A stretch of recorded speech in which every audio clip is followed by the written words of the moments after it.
Hello and welcome into At the Yard. I'm Corey Seidman, joined by Jim Salisbury, and we're brought to you by the 2019 Humana Rock and Roll Philadelphia Half Marathon. A lot to talk about on today's podcast. The Phillies making a change in their coaching staff, getting rid of hitting coach John Mallee, and bringing back Charlie Manuel. We're also going to talk about some of the good signs and bad signs that were seen on the Phillies' West Coast trip, which was not a successful West Coast trip. But, Jim, we have to start with the news of the day, which is John Mallee being let go as the Phillies' hitting coach and Charlie Manuel being his replacement. Just your overall impression of that move, and did you at any point foresee that Charlie Manuel could be the short-term solution if the Phillies were to have made a move? Well, I'm not surprised that they made a move on the coaching staff. Coming off that last West Coast trip, which was dreadful, really in all phases of the game, with an off day on Monday, I those situations just tell you, they scream for a change. And, I'd heard they talked about some moves for a while. And if you look at what happened on that trip, epidemic of leaving runners on base, poor performance with runners in scoring position. They're one hit one night. They're three hit one night. They go 2-5. Rhys Hoskins goes 2 for 24 without an RBI, with just one RBI all month. Gabe Kapler is desperately shuffling the lineup, and I would use that word desperate again with the coaching staff, hitting coach change, and Charlie going in there. It's a desperate move to with 44 games left to try to save the season and maybe squeak into the playoffs. If you have watched this team recently, really since the All-Star break, they have had a lot of trouble with runners in scoring position, and that just tells you how much they're pressing at the plate. I think they have too many things rolling around their head.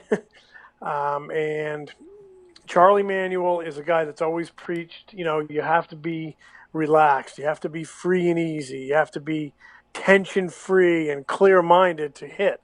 And in a lot of ways, it's not opposite of what this the John Mallee regime and really the organization up and down preaches, but they do hit these guys with a lot of data, a lot of game planning on the offensive side, and I think sometimes that leads to some paralysis by analysis. So in some ways, it's a complete opposite approach. As I said, tension-free, free and easy, clear-minded, comfort at the plate.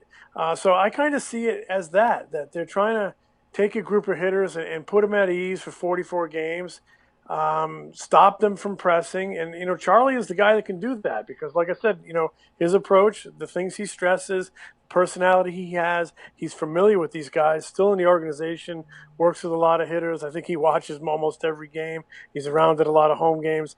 Not surprised at the move, and not surprised Charlie's in there for a quick 44-game spurt to see if he can wake this offense up. So, okay, to go along with that, do you think that there's actually going to be some sort of philosophical shift here over the final 40-plus games? The reason I ask is because when we first saw the news that Charlie was replacing Mallee, my first thought is Manuel's already in the organization. Who knows more about hitting than Charlie Manuel? It just screams short-term move to me, almost like let's just slide this guy in.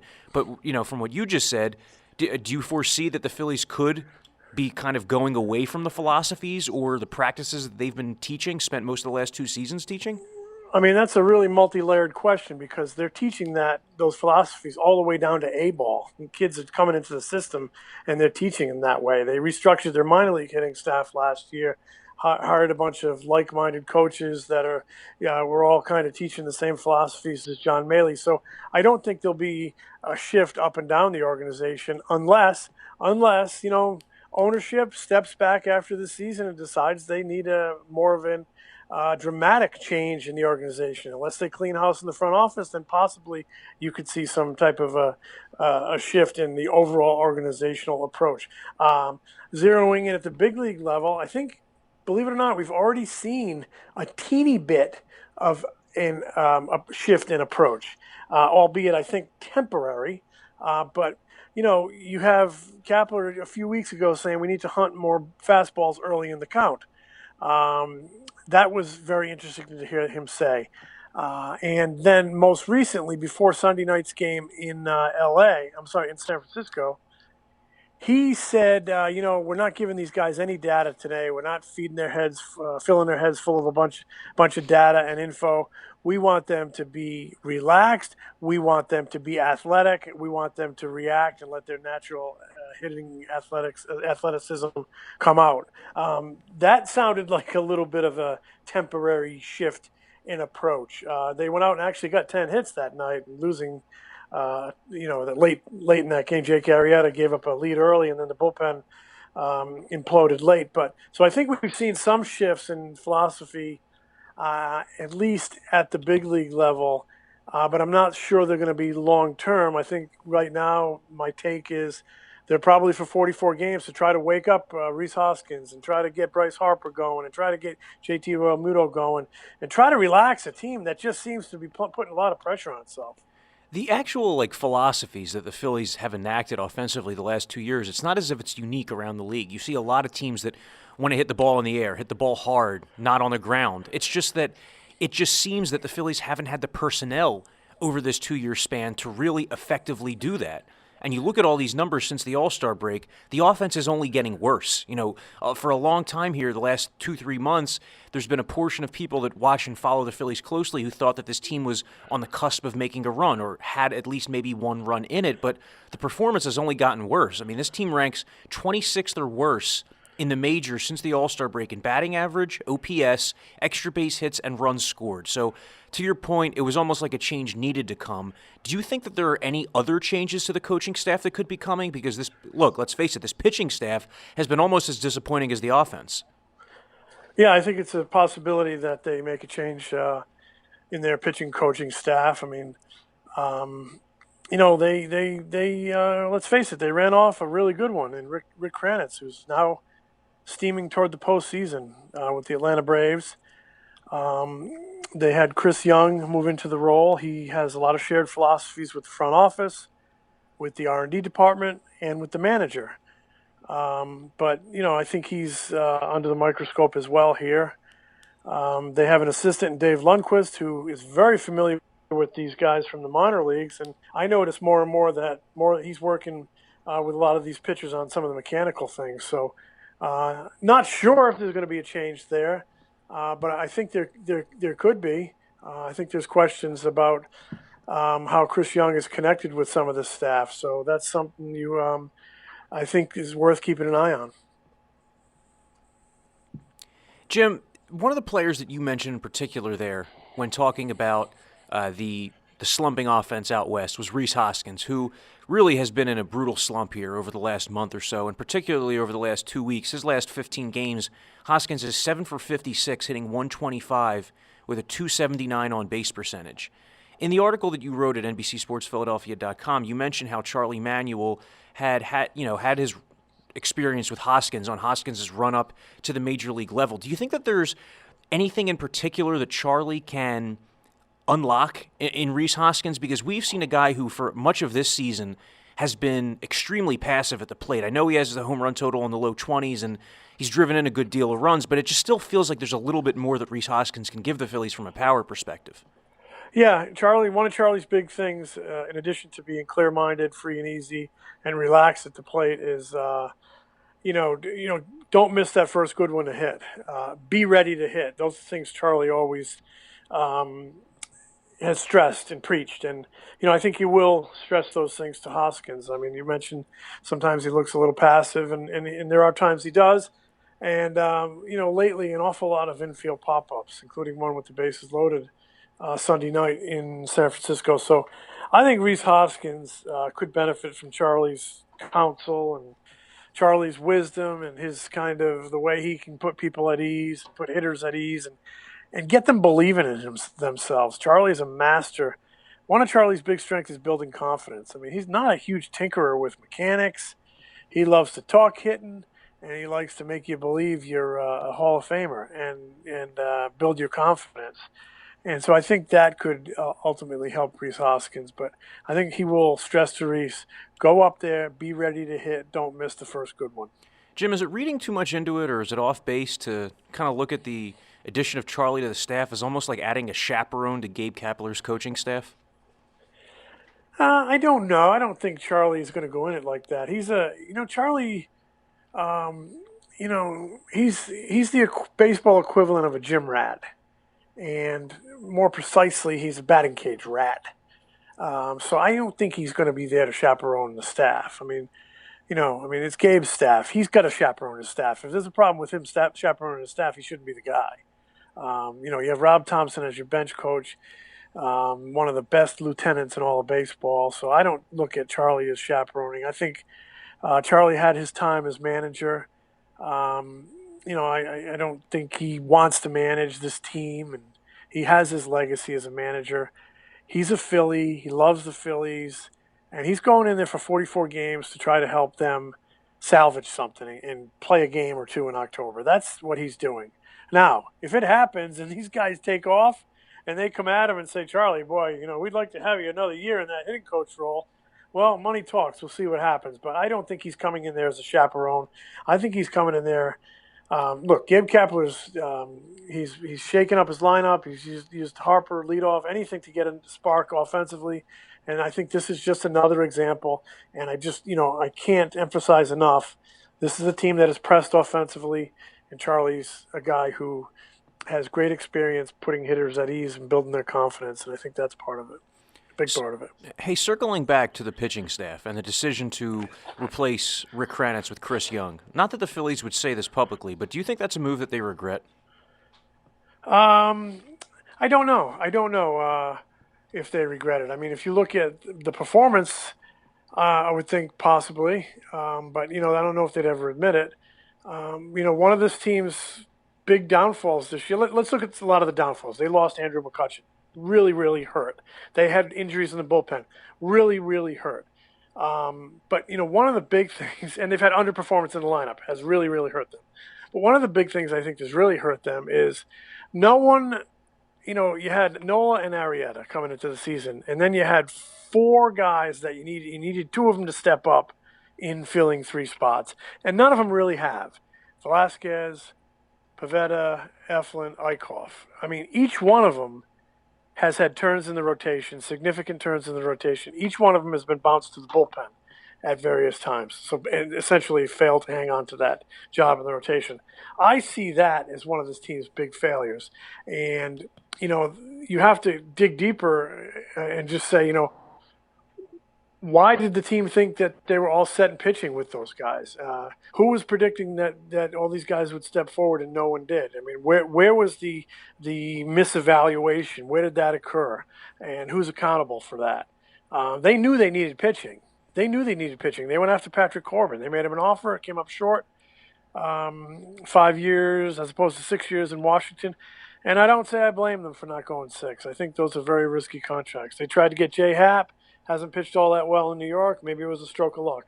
But the fact of the matter is, after Aaron Nola, they don't have any starting pitching. And that's been a big crippling blow to this team. And that's still going to be the case, this offseason going into 2020. Who's going to pitch for this team next year? They need 4 pitchers, and no one ever gets through a season with 5 pitchers. Right. So they really need 7 or 8. Who the heck is going to pitch for this team next year? I mean, you can obviously, the fact that Jake Arrieta is under contract, you would figure that he would be back. Okay. Is he going to be better? Is he? He'll have surgery. Maybe he'll be better. He'll be a year older. We don't know. Let's talk about that right now, because Jake Arrieta, it almost seems like it might be time to pull the plug on this experiment of him pitching through the bone spur. It's just totally unreliable start to start. You saw over the weekend in San Francisco, the Phillies staked him a 3-run lead, and he gave it all back right away. Does it, in the performance that you've seen up close, does it seem like Arrieta has been just different start to start? Does it seem like he's been able to gain any sort of momentum, or do the Phillies have to make a switch here? 2 starts ago in Arizona, he was okay. Last start in San Francisco, he was not. Didn't have anything in terms of an off-speed pitch. He has to rely on that sinker, and it's 91. And he's not getting that good finish where he can really locate it and get a ton of movement on it. Because when you have pain in your elbow, you just can't get out there and finish and get all that good movement. I asked him after every start, how did you feel? Do you want to keep going? Because when this was first revealed, he said he's going to go as long as he can. If it bothers him too much or he's hurting the team, he's going to shut it down and take care of the surgery. So I asked him after every start, how do you feel? And are you going to keep going? And I asked him in San Francisco, how did you feel? And he said, it hurts. It hurts all the time. And I said, you're going to keep going? And he said, I don't think I can make that decision right here in this moment, but we're going to have a conversation about it early in the week. So meaning yesterday or today. So, is it time for him to shut down? I don't know. I would say if he has one more tough one, probably. Um, but we could get more news on that as soon as the next few hours. We could. And just a reminder, the At the Yard is brought to you by the 2019 Humana Rock and Roll Philadelphia Half Marathon. Rock your way through the city of brotherly love at the Rock and Roll Half Marathon on September 15th. With a half marathon, 5K, and all new 7.6K, there's a distance for everyone. A flat, fast course through the heart of a flat, fast course, easy for me to say, through the heart of Center City, featuring live brands and an epic finish line in front of the iconic Rocky Steps. Sign up today at runrockandroll.com. So, Jim, we kind of touched on the fact that this team's really going to need starting pitching going into next season. One potential free agent is Cole Hamels, who's going to be in town this week to pitch against the Phillies. His first start back at CBP since being traded to the Rangers some time ago. What do you think of a potential reunion there? I mean, is there any life to it, or is it just kind of Phillies fans looking and thinking optimistically and thinking of what might be a heartwarming story? Because the reason I ask is that after Garrett Cole, the starting pitching market this offseason takes a precipitous drop-off. It's like Garrett Cole and Bumgarner at the top, and then after that, Hamels might be the next best option. I think there's a real possibility to it, and there's been a real possibility to it for a while. Ownership has long had a desire to see him finish his career here, and he has had a long desire to finish his career here. He's always paid deference to the team he's with, the Cubs, but I spoke to him about this very topic on about May 23rd in Chicago, in Wrigley Field, and he flat out said he'd be open to it. I think it would be almost like a storybook way to put a bow on a career. So I think it's a very real possibility. They need pitching help. They could probably use his leadership and will to win. I think he'd have a lot of benefits. But the question is, how much you're going to have to sink into him? How many years is it going to take? Because he's going to pitch at 36 next year. And, we've seen it. Older pitchers eventually wear out. And eventually Cole Hamels is going to throw his last pitch. So you have to balance where he is in his career with what type of investment it's going to take. I don't think you can let sentiment and storybook rule the day on this decision. But I think he'd be an intriguing option. I'm sure. I think the Phillies would probably be his first choice if they could work out something. But again, we'll see. 36. What's it going to cost? But it would be certainly an intriguing addition. He'd be open to it. He's talked about it. He's admitted it. He flat out admitted in May, be very interested in some type of a reunion. So we'll see. Yeah, there just aren't so many avenues to improvement in the starting rotation. The starting pitching market, you have a lot of number three type starters. My assessment of it, looking at it, the Phillies made a very impactful trade last offseason, acquiring JT Realmuto, giving up Sixto Sanchez in that deal.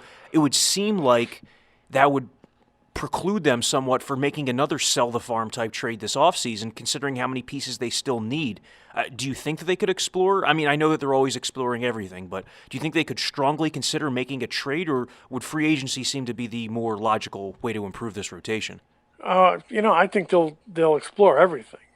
I don't know that they're going to be out there for Garrett Cole and the money it's going to take to get him and the commitment and years it's going to take him after just, making that major commitment to Bryce Harper, that record-setting commitment to Bryce Harper, and the fact that they, still would like to extend Real Muto, and I think that could end up being their big expenditure this winter. Then there's also the luxury tax, which they'll start creeping up against, but I think they'll explore all avenues and be open to a trade. They'll have some untouchables at some point. They need to get some in-house young pitchers here. We need to take a look at them. And maybe they click and maybe they don't. But certainly think you could see Spencer Howard at some point next year. Who knows? Maybe we see him in September. I don't know. He certainly has an intriguing package. But if you think he's going to walk in here and win 20 right out of the gate, you're not paying attention. I mean, all young pitchers have growing pains. Very few don't. So. If he's in the rotation at some point next year, I don't think you can immediately say, all right, we got our guy right behind Nola for 33 starts. And the other thing is all their young pitchers are on innings limits. So if he comes next year, he's going to be on some type of an innings limit. So that's another factor. So I don't know where they're going to get this pitching from. They're going to have to be creative. It sickens me a little bit that Zach Eflin. I watched Zach Eflin warm up in the bullpen the other night in San Francisco, and I'm looking out there and I see this classic pitcher's body, and he's pitching out of the bullpen. I mean, why hasn't it clicked for that guy? It needs to click for that guy. And they need some of these, guys to click eventually. They haven't done it, and it's getting close to, they already seem to be, Pavetta's, they're trying the bullpen there, and they're trying the bullpen with Eflin. It's just, you need some of your in-house guys to click, and these guys haven't, and you need that next generation to start clicking here at some point. They need to develop some pitching, but they're going to have to bring in some from out of the system as well because, like I said, who's going to pitch for this team next year? They have one dependable starter. Yeah, it's like you just need maybe at least one of those guys to pan out and then go from there. The Nick Pivetta bullpen experiment, it's been up and down. There are some nights he's looked electric. There are some nights he's looked very hittable and shaky in that role. Vince Velasquez, it's hard to be sucked in based on a couple good starts from Vince Velasquez because every year of his Phillies career, he's kind of tricked us into thinking that he may have turned a corner and he hasn't been able to sustain it. So, yes, legitimate improvements need to be made. And really offensively, unless guys like Harper, Real Muto, Segura just have massive turnarounds late this season into next year, this team's also going to need a little more offense to be a legit contender. But when you look around the diamond, I don't know what position that improvement would be coming at because you figure Andrew McCutchen would be returning to left field. Scott Kingery perhaps could be playing second base as soon as next year in place of Cesar Hernandez. And then perhaps Alec Boehm, the top prospect, comes up and plays third base. But, where else would the Phillies make some sort of offensive improvement? Could it be center field? They might have room for, center field. Maybe third base if they deem Boehm needs more time. It would be great to get, a guy like a Donaldson who could play third and move over to first, but you have a first baseman you're committed to. But what I'm saying is play third and move over to first as Boehm graduates. But, I don't know what they're going to do, but they need a little bit of everything, don't they? Yes, and they need, in my opinion, they just need a different dynamic in the lineup. You need Gene Segura is the one hitter in this lineup. I guess you could say Cesar Hernandez as well, but he hits toward the bottom of the order and he's so streaky. But the Phillies need a consistent 290 to 310 hitter to go in the middle of all these guys who walk and hit for power. Because the biggest glaring issue that I've seen offensively is that this team walks a lot. They walked 8-9 times. I think it was on Sunday, or that might have been Saturday, one of the games in San Francisco. But infrequently do they really cash in those walks because they haven't hit enough 2- and 3-run homers this season, and they haven't been able to spray the ball around the field with runners in scoring position. So it's that skill set seems to be lacking from this offense. Yeah, they need a bat, but they also need the guys they have to get better. Andrew McCutchen's return, if he's the same guy, should help, but he's going to be a year older. They just, you wonder about Bryce Harper if changing teams, and there's no question he's put a lot of pressure on himself. I can see it. That swing is so big some nights that everything in his lower half moves and then his head moves. He just needs to kind of chill and look in the mirror and say, I was a good player, and before I got here, I don't need to prove it so hard. Just go out and be it, let it happen. And so he might be better next year. I would almost bank on that. But wouldn't you think that if Harper had that in his DNA to have that internal conversation that he would have had it already? I'm sure he has, but we're not in his shoes, and he's a human being, and sometimes it's easier said than done. But I do see a guy I think is just trying to do too much, trying too hard, and that doesn't really work in baseball. And I would imagine that's the first thing he's going to hear from Charlie Manuel. I'd also pretty confident he's heard it from a lot of people over the years because it's not an uncommon philosophy, relax and sort of let it all happen, especially when you're that good. So we're kind of basically, making the point here that there's been underperformance and underachievement up and down the lineup, and there really has. It looked like Scott Kingery was, breaking out a little bit, but he had a very difficult stretch in the leadoff hole. Maybe the one thing they have going from a lot of these guys are young and still getting better.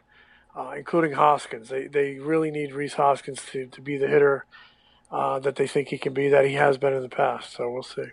Yeah, I think one of the things that really adds salt to the wound for Phillies fans is that they are seeing Carlos Santana out in Cleveland just pick up big hit after big hit. He had a walk-off home run earlier in the week, and if you look at his offensive numbers, he has significantly outperformed both Bryce Harper and Rhys Hoskins. Like, imagine someone saying that to you before the season, that Carlos Santana was going to have, a better 2019. And I would make the point, he looks a lot more relaxed. He signed a big contract here. Might have been trying to do too much. I will tell you this. I talked to him at the All-Star game. He said he got pull happy in Philadelphia. And what is it when you're pull happy? You're trying to hit home runs? That's a form of trying too hard, getting out of your game. And he's back where he spent his entire career. He's obviously in a comfortable environment. And he's the hitter. He's having a career year, but he was always a pretty good hitter. I liked the signing when they made it. And I thought he did a lot of good things last year. 2 more hits a month, and he hits 250. He had a little bit of a down year. Guys have down years. He hit into a lot of bad luck. I mean, that's in the math. You can look it up. You can find it. I thought he was a better pickup than people give him credit for. And I don't blame Matt Klentak one bit for giving it a try, to try to add another bat to your lineup. Roll the dice that Rhys Hoskins can play left field. It didn't work. But you know what? It doesn't mean there wasn't sound thinking behind it as a way to lengthen your lineup. And it just didn't work, and they moved on. But you know what? In a lot of ways, I'll take a GM that tries some different things. And this organization is trying something different now with the replacement of John Mallee with Charlie Manuel, and we'll see if other coaching moves are to come. Jim, thanks so much for all your analysis on this busy news day for the Phillies. All right, it's hitting season. Sure is. We're back to hitting season. Thanks. That's going to wrap up this edition of At the Yard. For Jim Salisbury, I'm Corey Seidman. We'll talk to you later in the week.